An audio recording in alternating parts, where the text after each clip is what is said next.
Doutor, e por que a gente vê, primeiro que uma reforma tributária não avança, já vamos falar sobre ela, mas falar do contexto geral, uma reforma tributária que sempre se promete não se avança.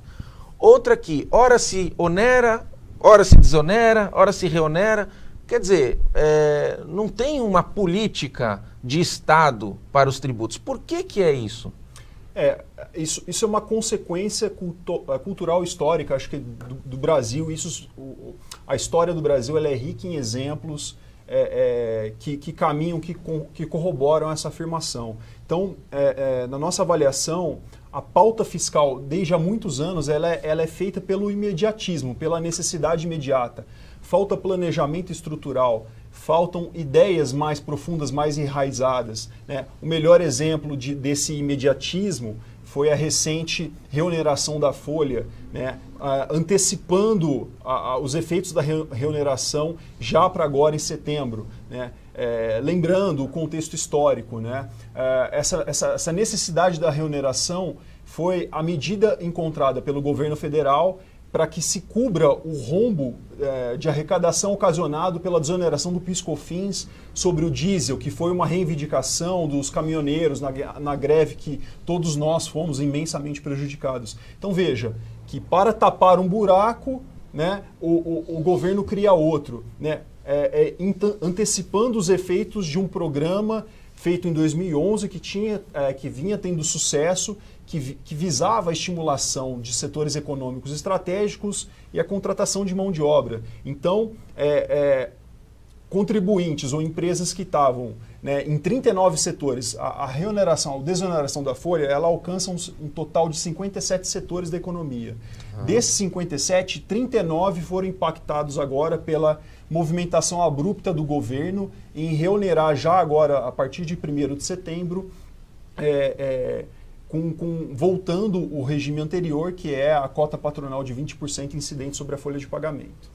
Então, esse é só um dos vários exemplos que nossa economia demonstra que o imediatismo da pauta tributária no Brasil. Né? Quer dizer, a questão tributária no Brasil muda no grito, é isso? É isso. Quem gritar mais, pode mais. Trocando em miúdos, acho que é isso. Né?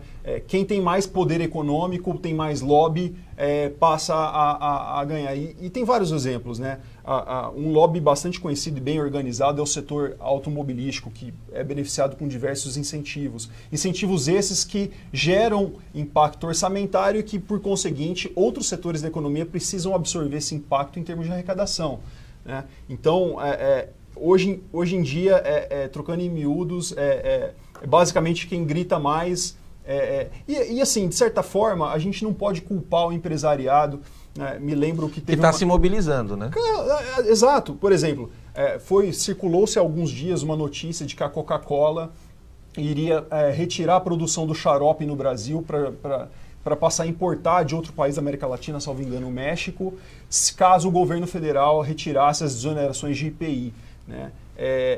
E tem lobby. Depois a própria Coca-Cola emitiu um divulgado desmentindo a notícia, mas o ponto é, sendo verdade ou não, o fato é, você não pode culpar o empresário por querer tornar eficiente a sua gestão. O que se deve culpar é o governo pela falta de uma política sólida tributária e por ceder a pressões conforme o vento leva. Né? O que se precisa ter é uma reforma estrutural dos impostos no Brasil, olharmos com mais cautela o que os outros países do mundo praticam e tentar, na linha do que a OCDE, por exemplo, defende, a gente se alinhar aos países que têm um modelo tributário mais justo, mais equilibrado e mais eficiente. Nós vamos já falar de que modelo poderia ser este e avançando aqui na questão da questão dos tributos. Só para o telespectador entender,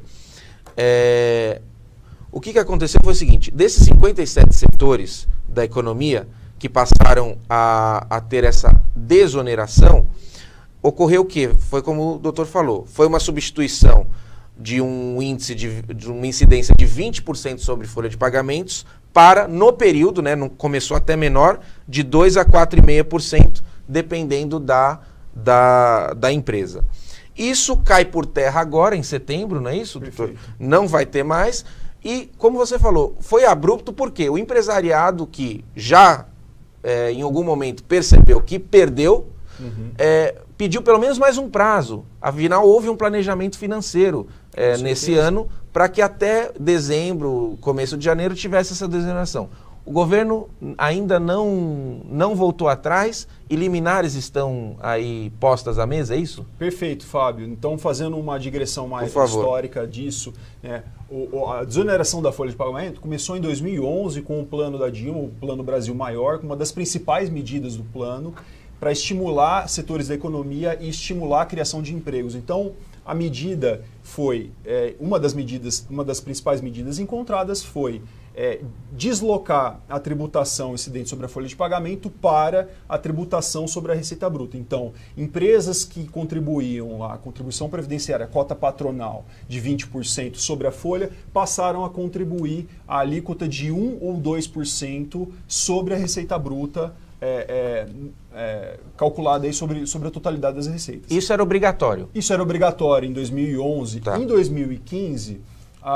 o governo começou a sentir os impactos tributários disso e precisou angariar mais receitas, mas ainda assim, vendo o sucesso do programa, resolveu manter o programa, no entanto, aumentando as alíquotas. Alíquotas, em termos gerais, por tá? favor.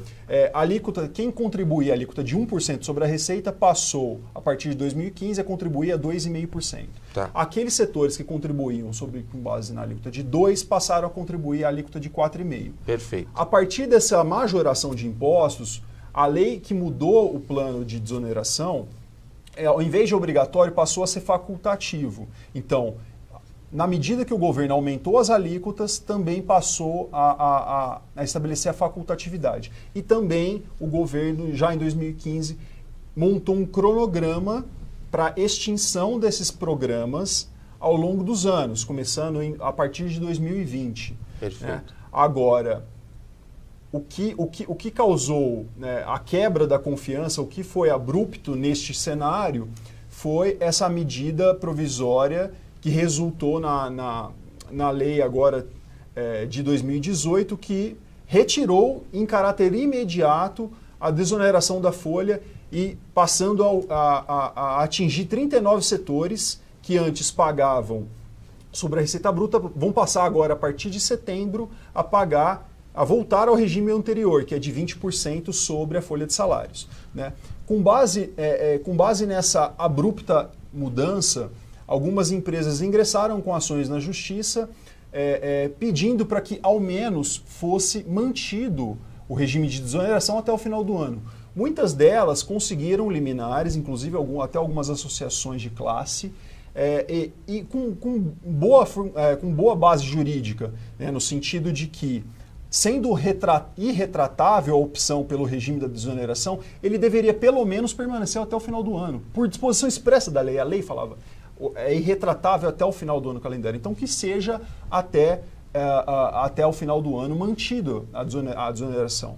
Outro argumento, segurança jurídica. Você precisa dar um mínimo de previsibilidade na relação entre fisco e contribuinte. Claro. Né? Então, há uma sólida fundamentação jurídica, ainda não há uma sedimentação na jurisprudência em relação a esse tema, mas há sim, cremos, bons e sólidos fundamentos para esse pleito. Perfeito. Então, também fica a lição, né, doutor, que reclamar também, às vezes, não compensa, porque sempre pode piorar, né? Sim. Porque, sim. Poxa vida, de 2011 a 2015 praticamente que se dobrou o que se pagava, né? A desoneração ficou menos efetiva. Em 2018 acontece esse cancelamento abrupto aí da desoneração virando reoneração. É esse o termo técnico, é isso? Isso, exato. Tá. Voltando ao regime anterior de 20% sobre a folha de salário. Perfeito.